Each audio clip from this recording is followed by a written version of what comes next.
All right, so this is what year? 2021. 2021. 20? BMW S1000RR.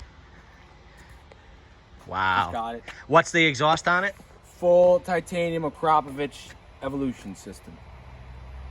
Is that really how you say it? Yes, Akropovic. It's not Akropovic? Nope. All right, let's I've been saying it wrong. let's hear it. I'll rent it and I'll put the one on. All right.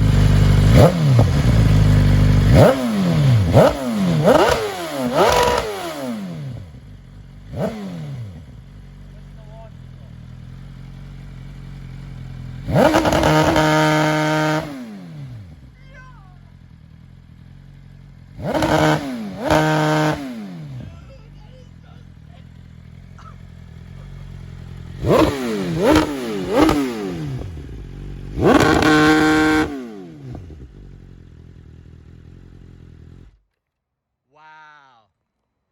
What do you think? Sick, right? Yo, Nice that bike. sounds like an F1 fucking car, bro. You just rode it, Zach. Tell them how you Oh, like it's a beautiful bike. It's a work of art. It's a masterpiece. Really, really nice it. bike. The pipe is starting to change color. You just swoop around that way and look at it. Oh, it didn't come like that? Oh, purple like that? Yeah. No. No? It comes all regular, like, you know. Why does it do that? Because titanium, Zach knows more about this than. Why does titanium change color with heat? So if you look at the header, like see how it's turning all blue, it'll be like super purple. Oh my god, it looks I don't know. I mean, it's just the property of the metal, I guess. Watch out, Ethan's gonna drive right into it. Drive right into it. Too many Italians over here. Go fuck yourself.